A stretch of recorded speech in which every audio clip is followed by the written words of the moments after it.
ba? Ilis-ilis mo. Wow.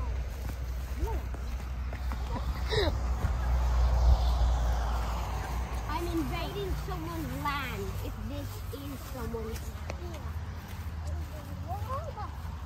Papakita ko sa inyo ang aming farm. Ang napakalawak naming farm. Sa Australia, alangan. Hey, look, they already feed the sheep. How about that, huh? Ayan. Alam, may mga baby. Ang dami nila, oh. Sims, be quiet. They might follow us. They might run after us. They're goats. They're goats. They're not lamb. It's not. Look, see those horns? They're rams.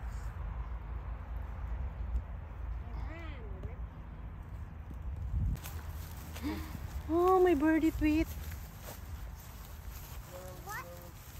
What? Don't do that. Simon, it says. No, it doesn't. Let's go and look. Bye, bye. I'm really fat, so bye. Ayan. Kaganda. It's communication, mama. They're rams, bro.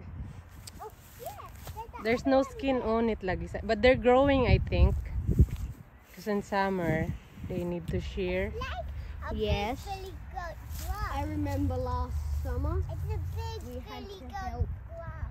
We had to help Uncle Kevin, yeah. Uncle A big Kevin. Billy But he's goat gonna sold grass. all of them now. He could sell all of them. Who sold them? Uncle Kevin, he can't, Sold he his can't sheep. look after them anymore. How? Why? I love